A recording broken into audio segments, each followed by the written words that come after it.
एक और हरियाणा सरकार इस बार जीरी की खेती करने के स्थान पर दूसरे फसलों की उत्पादन करने की अपील कर रही है।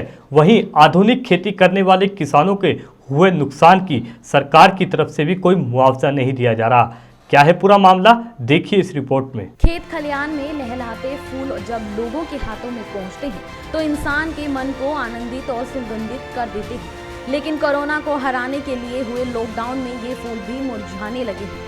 किसी के हाथों में खुशियों का तोहफा बनकर जाने वाले ये फूल खेतों में खड़े खड़े मुरझा गए हैं। लॉकडाउन के चलते उद्योग धंधों के साथ इन फूलों की खेती करने वालों को भी भारी नुकसान हुआ, जिससे आधुनिक और उन्नत खेती करने वाले किसानों को भी करोड़ों का नुकसान हुआ है। बहादुरगढ़ में फूलों की खेती करने वालों किसानों को करोड़ों का नुकसान हुआ है। यहाँ कई एकड़ में लगे करोड़ों फूल खिलने के बाद सूख गए हैं। लिलियम, कार्नेशन और जिप्सोफिला जैसे फूल जिनकी एक कली 50 से 100 रुपए में बिकती थी, आज उन्हें कोई खरीदार नहीं मिल रहा है।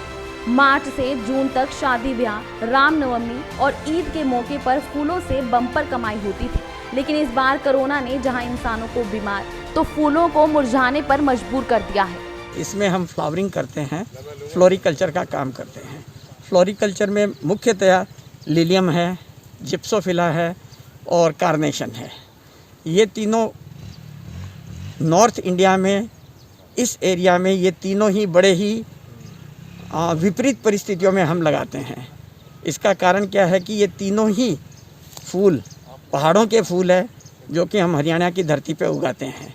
इसमें बहुत मेहनत होती है। हम प्रोटेक्शन के हिसाब से एनवायरनमेंट को, जो फूलों को चाहिए वो एनवायरनमेंट देते हैं। और इस बार मार्च से लेकर के जो ये लॉकडाउन शुरू हुआ है, इसमें हमें बहुत बड़ा नुकसान हुआ है, क्योंकि इसी दरमियान हमारी सीज़न चलती है। मार्च से लेकर के जून तक चलती है और ये सावों के साथ में तथा रामनवमी और ईद के साथ में इसका कनेक्शन है। इस समय फूलों की बहुत बड़ी कंजम्पशन होती है, लेकिन अब नहीं है। लेकिन चूंकि ये सीज़न यहीं खड़ी खड़ी ख़त्म हो गई है, ये फूल यहीं खड़े खड़े ख़त्म हो गए हैं, मंडियां बंद हैं, हमें बहुत बड़ा नुकसान हुआ है।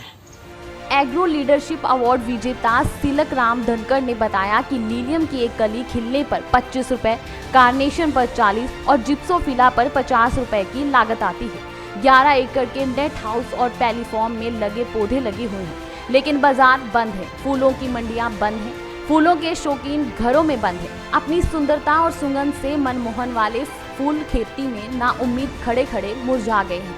फूलों की खेती का ना तो इंश्योरेंस होता है और ना ही सरकार फूल उत्पादक किसानों को राहत देती है। बावजूद इसके किसान ने सरकार से मदद की गुहार लगाई है।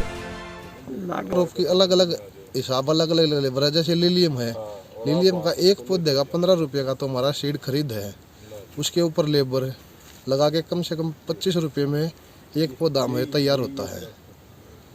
ऐसे ही कार्नेशन का एक पौधा हमारा कम से कम 40 रुपये में तैयार होता है और लाखों पौधे हमारे कार्नेशन के खड़े हैं। ऐसे ही जिप्सोफिला हमारा एक पौधा 50 रुपये में तैयार होता है और सारा का सारा खेतों में ही खड़े है। अभी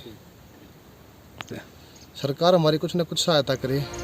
बहादुरगढ़ जैसे क्षेत्र में लिलियम, कार्नेशन और जिप्सोफिला जैसे फूल खिलाने में भी काफी मेहनत और पैसा लगता है, लेकिन अब किसान ने खेत में सूख चुके इन फूलों को उखाड़ना शुरू कर दिया है। केंद्र सरकार ने लॉकडाउन में हुए आर्थिक नुकसान की भरपाई के लिए राहत पैकेज की घोषणा भी की है, लेकिन देखने वाली बात होगी कि इन किसानों को हुए नुकसान की भरपाई सरकार की ओर से कब तक और कैसे की जाएगी। भारत 9 के लिए बहादुरगढ़ से प्रवीण कुमार की रिपोर्ट।